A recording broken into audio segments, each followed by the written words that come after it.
Hello guys, welcome back to my channel. And if you're new, hi, my name is Patel Katara. And in today's video, I would like to talk about my major, international relations. Because a lot of people asking me in real life about what is actually international relations student study, or is it all about diplomat? Also, whether English ability is important or not, or is it a must or not? And also, what is the job prospect other than diplomats?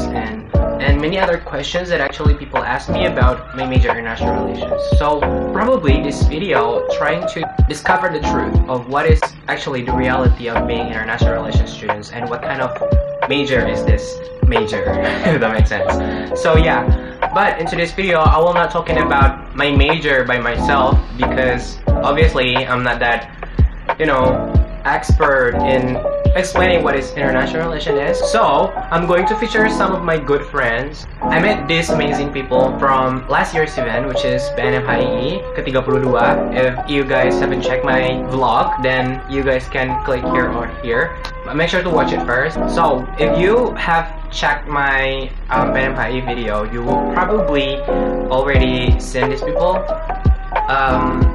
So yeah, so these amazing people that I'm going to feature today is first Kashiki, and second is Kayunita, and the third is Alisa.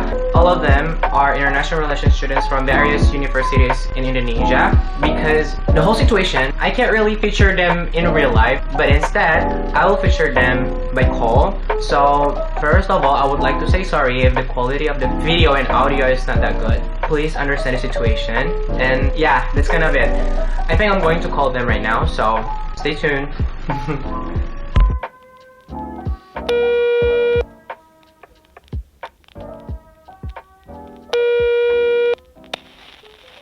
Halo Kasiki, halo Kayun, halo Ali. Halo.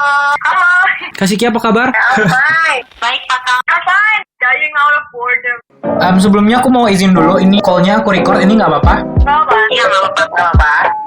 Sebelumnya kakak boleh kenalan dulu gitu, silakan kak. Oke, jadi nama panjang aku Konsika Manikuswara, biasa dipanggil Siki, dan kebetulan aku mahasiswa angkatan 2017 Universitas Brawijaya, jurusan hubungan internasional. Kebetulan untuk konsentrasi dalam jurusan hubungan internasional yang aku ambil Global and Political Economy, seperti itu. Makasih sebelumnya buat Patal. Aku Yunita Ari Putri. Aku mahasiswa HI Unisi. Sekarang aku semester 4 sih, belum kelar. Belum ujian soalnya.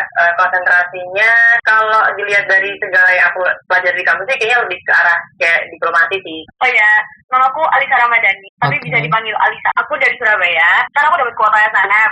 SNM aku daftar ke HIUGM. Padahal udah yakin ini pasti nggak keterima. Ternyata keterima di HIUGM. Yeay. Sekarang semester berapa? Tahun ajaran depan aku udah semester 3. Semester 3. Sekarang semester 2 ya berarti. Udah kepikiran belum nanti konsentrasinya mau ambil apa, Alis? Kalau UGM kan konsentrasinya kan udah mulai semester depan. Ini udah keluar pengumuman. Aku dapat konsentrasinya politik dan keamanan global. Oke, kayaknya aku jelasin dulu ya aim dari tujuan kita ngobrol-ngobrol ini apa ya. Aimnya itu adalah aku pengen sharing gitu loh sebenarnya HI itu sebenar-benarnya dalam kacamata anak HI sendiri itu gimana gitu loh. Beberapa orang-orang kayak dari jurusan lain mungkin atau anak-anak SMA yang kepo tentang jurusan HI itu apa, mungkin mereka kayak nggak tahu gitu loh sebenarnya HI itu sebenar-benarnya gimana gitu. Bukan tentang internasional doang atau cuman diplomatan doang gitu kan. Boleh ceritain dikit nggak kak, sepengalaman kakak atau opini kakak yang sebelumnya kakak mikir HI itu kayak gitu, setelah terjun ke HI dan lihat matkul-matkul di HI itu gimana ya kak? Apa yang dipelajarin gitu? Selama aku lewat titik ya, kalau misalnya ditawar HI itu pertama-tama yang harus kita tahu adalah kita harus menyadari kalau HI itu ilmu yang di tengah-tengah gitu loh. Jadi dia itu nggak sepenuhnya mempelajari ekonomi, nggak sepenuhnya mempelajari politik, cuman kita mempelajari semuanya. Oke. Apa ya, ilmu yang emang mengajarkan kepada kita kalau segala kemungkinan tuh ada gitu loh. Kita memandang satu masalah itu tuh dari berbagai perspektif. Yep. Dari ekonomi iya, sosial iya, politik iya, dari business relations-nya iya, segala sesuatu deh. Yes, Itu sih yang harus di-expect for studying international. Gitu ya, benar sih, benar. Jadi, as it turns out, international relation major is very broad. Sebenarnya kita harus juga berpikir how this kind of international relation structure itu conducted kayak gitu. Itu ternyata kita juga belajar sejarahnya, dan aku emang nggak ngeh gitu loh kalau kita bakal belajar sisi historis sebuah departemen gitu, kayak sebuah major kayak gitu kan. Aku juga nggak bakal kepikiran sih sebenarnya ada beberapa kawasan-kawasan yang kita pelajarin kayak Asia Timur kayak gitu. Itu aku nggak kebayang. Aku cuma kebayanginnya kayak memang Eropa sentris gitu sih aku bayangin. Tapi ada banyak hal juga yang aku terima. Kalau misalkan kita tuh memang kayak bener-bener dimabukkan sama teori, perspektif, ataupun konsep. Itu yang menurutku anak HI itu banyak banget harus baca di situ. Menurut aku, pas aku masuk HI ini kagetnya tuh karena kayak banyak banget studi kasus gitu loh. Kayak dalam satu matkul kita harus nyari berbagai macam studi kasus kayak gitu. Kalau dari pertama kali aku dengar kata HI, kan ada kata internasional, jadi kayak internasional ini pasti belajar budaya. Tapi setelah kita benar-benar masuk HI-nya, kenapa ketemunya kok pengantar ilmu politik? Oke. Itu sebenarnya yang paling bikin shock. Sebenarnya pertama yang harus ditekankan ya, kalau kita belajar HI, politik itu bakalan jadi makanan utama kita di sehari-hari ya. Jurusan itu. Benar sekali. Jadi mungkin yang harus diaspek sama anak-anak SMA yang baru mau tahu HI atau orang-orang dari jurusan lain itu adalah HI itu sebenarnya kita belajar mostly politik ya. Jadi kalau misalkan kita lihat HI aja, HI di setiap universitas itu mereka memiliki konsentrasi yang sangat berbeda. Ada yang menekankan ke politik banget, ada yang menekankan ke cultural understanding karena mereka ada pembelajaran itu. Dan gak sedikit juga universitas-universitas di Indo itu yang fokusnya malah ke ekonomi internasional ya. Betul, ada juga yang kayak gitu. Yap, benar. Sebenarnya matkul apa sih yang kita pelajarin di HI gitu? Mostly apa gitu? Kalau di HI sendiri, kita itu mata kuliahnya itu bisa dikelompokkan menjadi dua. Pertama, disiplin based, kedua, area based. Nah, HI itu menggunakan keduanya untuk memahami isu internasional. Kayak misalkan kita belajar tentang perang dingin, kita harus ngerti kepentingan Amerika sama Rusia apa. Terus kita juga harus tahu teori apa yang bakalan dipakai. Pertama, kalau misalkan disiplin based, kita pertama itu belajar dasar-dasar HI-nya dulu, kayak pengantar HI, terus teori HI, metode riset. Terus karena kita lingkungannya di Indonesia, kita belajar tentang politik luar negeri Indonesia dan perkembangannya. Nah, terus kedua, kalau di discipline based itu nanti ada konsentrasi studi. Kalau di UGM sendiri, nanti aku bisa belajar kayak pengantar politik luar negeri, pengantar politik internasional, itu di konsentrasiku. Tapi nanti di konsentrasi lain ada juga yang belajar tentang bagaimana kita harus menyelesaikan konflik tanpa kekerasan. Ada juga yang nanti langsung berkutat ke politik pembangunan internasional. Itu nanti tergantung ke konsentrasi setiap anak. Nah, terus yang kedua, itu kan ada area based. Karena kita belajarnya hubungan internasional, ini cabang studi yang sangat state-centered, jadi terfokusnya tuh ke negara banget. Jadi kita perlu belajar studi kawasan untuk memahami kondisi politik sebuah negara secara lebih komprehensif. Dari penjelasan Alisa mungkin udah ada gambaran ya, ternyata HI itu kita belajar bener-bener broad. Kita benar-benar belajar seluas itu ya. Oke, on to next question. Ini questionnya simpang siur. Ini ada yang bilang mitos, ada yang bilang fakta, ada yang bilang ini so-so. Jadi pertanyaannya adalah tentang kemampuan berbahasa Inggris. Kemampuan bahasa Inggris kita ini sebenarnya untuk anak HI itu adalah keharusan atau gimana? Iya. Enggak sih, Tal. Enggak, oke. Karena jujur, waktu awal aku masuk HI pun, aku sempat mikir kayak gitu kan. Takutnya, wah ini pasti internasional, pasti bahasa Inggris nih, gitu kan. Tapi selama prosesnya, karena kita diajarin dari nol juga, gitu loh. Karena kita berkembang bareng, kayaknya nggak harus tahu bahasa Inggris, nggak apa-apa sih, menurut aku ya. Karena bisa belajar bareng sama teman-teman juga. Masih ada internet juga, gitu loh. Jadi, kalau misalnya dibilang, kamu harus bisa bahasa Inggris tuh, enggak. Tapi yang penting paham, gitu. Menurutku iya, dan menurutku ini juga harus untuk semua jurusan sih sebenarnya. Tapi kalau misalkan HI ya pastilah, karena satu muatan yang kita baca juga kayak gitu kan, maksudnya bahasa Inggris juga kan. Pun orang yang bisa dan lancar spoken English juga kadang kesusahan karena vocabulary muatan-muatan yang kita baca itu mengandung bahasa-bahasa dan kosakata bahasa Inggris yang sangat formal yang kadang kita nggak paham kayak gitu. Itu harus kalau ya. Kalau misalkan kosong kita nggak ngerti bahasa Inggris apa tuh menurutku gimana ya, itu kayak akan menghambat gitu. At least kayak kita ngerti dasar gitu lah. Maksudnya kalaupun kita nggak lancar ngomongnya, seenggaknya kalau misalnya kita baca-bacaan itu kita paham gitu.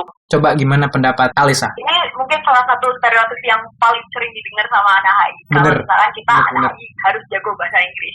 Sebenarnya kalau misalkan kita berbahasa Inggris punya kemampuan yang mungkin menengah ke bawah, menengah ke atas, itu sebenarnya tidak masalah. Cuma sangat disarankan. Sebenarnya ada dua faktor sih. Pertama, ilmu HI di Indonesia ini sebenarnya disiplin yang tergolong baru. Mungkin sekitar tahun 1957 dia mulai ada di Indonesia. Karena dia baru ada di Indonesia. Okay. Jadi kayak kita masih kekurangan kayak bahan bacaan berbahasa Indonesia. Yep. Jadi kita harus mengandalkan bahan bacaan berbahasa Inggris. Yang dosen sering kasih itu bahan bacaan yang seperti apa sih? Kayak misalnya artikel kah, jurnal kah, atau apakah? Biasanya sih bisa jurnal atau book chapter. Oh, kalau aku sih itu tergantung apa yang kita bawa ya. Kalau misalkan kita ngomongin tentang paper globalisasi nih, mungkin yang dasar-dasar itu kita harus cari siapa sih tokoh besar dalam isu tersebut atau topik tersebut. Itu penting menurutku. Terus kalau misalkan kita mau lihat jurnal, itu diperhatikan daftar pustaka di jurnal itu. Biasanya kalau misalkan kita kayak bandingkan beberapa jurnal, itu di daftarnya mungkin ada sumber yang memang serupa, karena itu acuan mereka untuk bikin jurnal. Biasanya kayak buku-buku atau e-book yang memang itu dibuat oleh tokoh-tokoh terkenal dalam topik atau isu-isu kayak gitu. Oke. Jadi nih, bahan bacaannya kita dari buku-buku, chapter-chapter buku, dari jurnal dan lain-lain. Yang sebenarnya sebagai makanan sehari-hari mahasiswa yaitu tugas ya. Mungkin kalau dari Alisa sendiri, tugasnya itu bentuk tugasnya itu apa aja sih? Kayak yang dikasih dosen selama ini? Oke, kalau aku sih paper sih. Iya, paper. Seminggu pasti paper. Benar. Itu kacau. Oke, kacau. Pun kalau misalkan disuruh bikin video, itu paling di-upload ke YouTube, atau misalkan disuruh bikin podcast, itu menurutku itu ya tergantung dosen ya. Kalau itu kayaknya metode kreatif dosen aja dalam menerapkan tugas atau assignment. Tapi menurutku memang yang banyak paper sangat banyak ya. Ini mungkin kayak diskusi sih kali ya. Diskusi ya. Aku diskusi banyak banget. Jadi kita disuruh nyari materi berita, bukan berita. Ya materi benar-benar berita. Apa aja pokoknya. Nanti kayak di kelas selain bikin paper, kita diajak diskusi, negosiasi gitu. Kalau ngomongin tugas kayaknya banyak nih. Jujur banyak banget. Pertama yang paling sering itu kita ada book review. Terus kalau tugas itu bisa esai, paper, jurnal. Nah, esai ini biasanya yang lebih pendek kayak 1.000 sampai 1.500 kata. Kalau paper itu kayak yang pakai bab-bab yang biasanya dilihat ada bab-babnya itu 2.000 sampai 2.500 kata. Nah, terus nanti kalau jurnal itu biasanya sekitar 10 halaman ke atas. Oke. Cool. Oke, girl. Sejujur-jujurnya, kamu sebagai anak HI, like, are you feel this is a big burden or this is something like ini tuh nggak manusiawi gitu dengan tugas-tugas itu.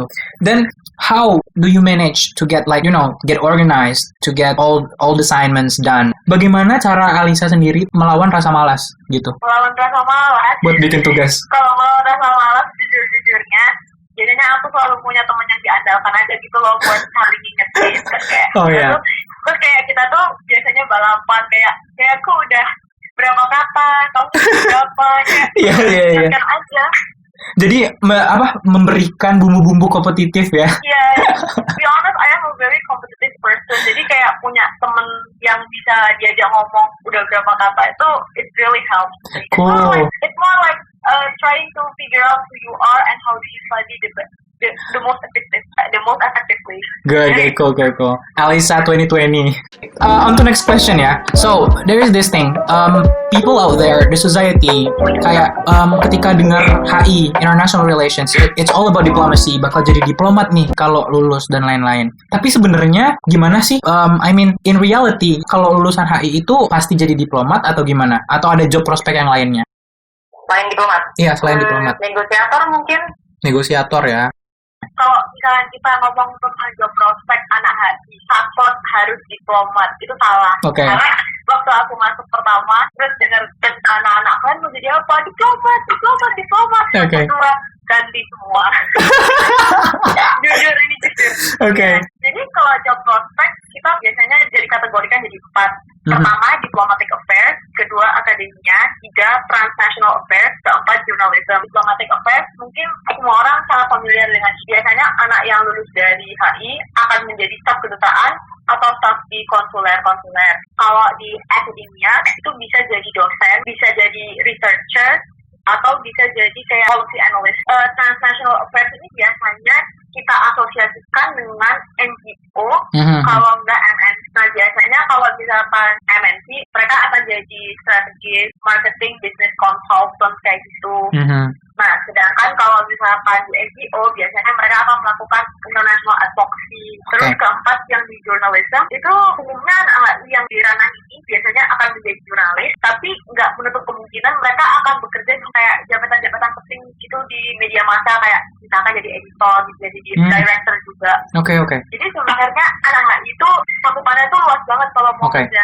Jurnalis ya, writer juga bisa banget. Analis, investor relation tuh bahkan bisa. Karena tauku di Pertamina yang megang investor relation tuh kalau nggak salah ada banyak anak HI. Aku diceritain sama dosen soalnya. Kalaupun kalian milih keamanan, kalian bisa kerja di Interpol. Interpol tuh di kepolisian, itu yang bagian nyari kriminal internasional, di luar negeri kayak gitu. Terus kalian bisa kerja di imigrasi, bahkan kalian bisa kerja di BI sebagai researcher kayak gitu, project officer ke bantuan luar negeri, atau mungkin kayak ke organisasi internasional ya, Kak. Itu cocok juga kayak gitu. Jadi sebenarnya prospek HI itu seluas itu ya, Kak. Jadi buat teman-teman yang mungkin memang berpikir mungkin diplomat ternyata bukan jalan ninja, jadi bisa milih alternatif lain. So, with that being said, berarti ilmu yang kita dapetin di HI itu seluas itu nggak sih? Seluas itu, benar. Yeah, I mean, that's the thing. That's mungkin advantage of being international relations student nggak sih? Kayak kita punya lapangan pekerjaan yang benar-benar broad, yang benar-benar luas, dan kita bisa memasuki semuanya gitu nggak sih dengan apa yang kita miliki ya kan? Karena basically kita sebagai anak HI itu kita coba, menurutmu tugas-tugas yang diberikan dosen atau case-case yang dikasih dosen itu kita melatih critical thinking sama analisis, case analysis gitu nggak sih, analytical thinking? Iya sih, kalau kayak gitu, kalau what you said, I really agree with that. Kayak tugas-tugas ke anak-anak HI itu biasanya kayak benar-benar ngasah kayak problem solving dan berpikir kritis dan analitis. Terus di sisi lain kita juga belajar dari tugas-tugas itu, kayak kita belajar policy research, kita belajar kayak bagaimana cara kita membaca data, bagaimana cara kita mengkomunikasikan hasil research kita secara lisan maupun secara tertulis. Itu kayak benar-benar dilatih aja gitu. Yep. Exactly. So that's why menurutku relevansi pekerjaan sekarang tuh butuh orang-orang yang sebenarnya bisa berpikir kayak tadi, berpikir kritis, berpikir analytical, berpikir yang inovatif gitu-gitu kan. In which kita sebagai anak HI itu memenuhi nggak sih? Memenuhi. Nah, that's why menurutmu setuju nggak kalau dibilang sebenarnya anak HI itu relevansi dengan dunia kerjanya sangat tinggi? Benar ya? Oke. Jadi pertanyaan terakhir ini adalah, please do not choose international relations if you are blah blah blah percent. What do you say? Orang yang nggak kepo. Nggak kepo.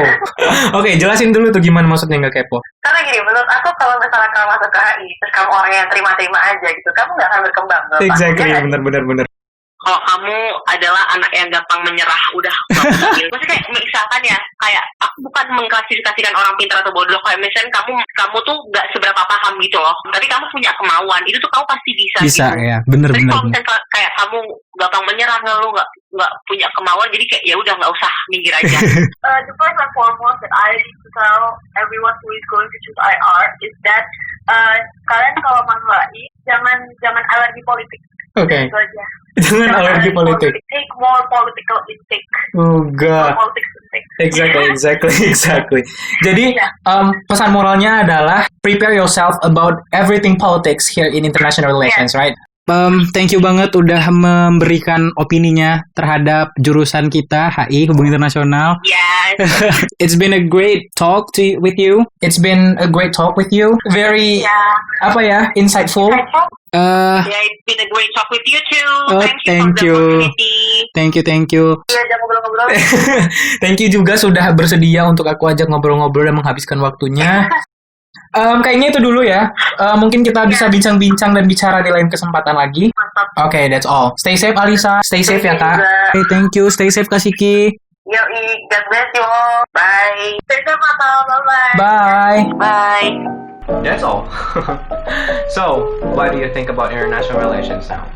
To give you a brief conclusion about what we have talked before, I think first of all that we need to know about what to expect in international relations is actually, I would totally agree with all the speakers, but what I want to highlight is about Alice's statement, which is here in international relations, what you really need to expect is we here learn politics. So prepare yourself about everything politics here in international relations. Next question. The next question is whether English ability is a must or not. So I think, I'll let you decide, but I think that yes, English is, I would say, every day in international relations. So that's why I think most of the speakers say that no, you don't have to like fluent in English, but you have to understand English in order to survive in this major. But I'll let you decide whether it is a yes, a must, or no, it is not. Okay, for the next question is the very, very crucial question. A lot of my friends, a lot of my family member asking me about this question. What is the job prospect of international relations? It is all about diplomats. You heard what all the speakers said, so no, it is not just diplomats. Yeah, it is not. I think that's all. That matters, okay? And I think that's all for the video. That's all what I can share with you guys. And thank you for the speakers. Thank you for Alisa. Thank you for Kashiki. Thank you for Kayunita for sharing about their opinion about international relations. And right now, I think I hopefully can give you like a brief picture of international relations. It is not like what you think before, I guess. That's the thing. I really hope that this video answering your questions about international relations. I think that's all. Thank you so much for watching. Bye.